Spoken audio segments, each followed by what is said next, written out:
Tak takýto pokus som tu ešte nikdy nerobil. Toto je studená, ešte stále vychladená zásielka. Darčekový set od majstra Daniela z Rodkva. Fermentovaný mixbox, ktorý opakovane získal ocenenie Great Taste. Ja milujem kimči, aj tvoj mikrobióm by mal milovať kimči. Tu je teda o mnoho viac toho ako kimči, napríklad fermentované kimči oriešky.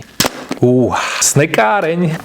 Pikantné, ale šlape tá pikantnosť, to je výborné. Nezješ veľa naraz, ale zároveň to mám chuť celé zožrať. Fermentovaná údená salsa. I'm in love. To sú jak Vianoce. To chce sír. Toto je presne ono. Wow. Musím si upiec tortilla chips. Čili omáčka. Čo si k tomu dám? Kúsok chleba asi. Just a little bit. Úplne na pikantnosť. Pôjde k pečeným zemiakom zajtra. Ňom. Na toto som čakal. Kimchi original. Inak všetko je vegánske, bez lepku a bez stabilizovania, preto v chlade udržiavať. My goodness. Vidličku. Skoro každé kimchi, ktoré som doposiaľ ochutnal, bolo vždy úplne iné. Neviem, či tento mikrofón berie tie chrumy. Petina pohára preč, mal to byť tasting. Kimchi Garfield. Remeselný Kimchi Garfield, bitch.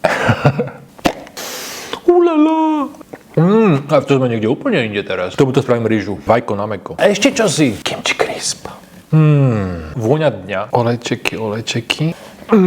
Som sa nechal úplný skvoz na koniec. Plný počet bodov. Vlastne všetko plný počet bodov. Vyberám si kimchi originál do ďalšieho receptu, lebo treba si variť alebo aspoň pozrieť rodkva.sk. Na túto spoluprácu sa teším. Koľko kimchi môže človek zjesť za deň? Dúfam, že neexplodujem.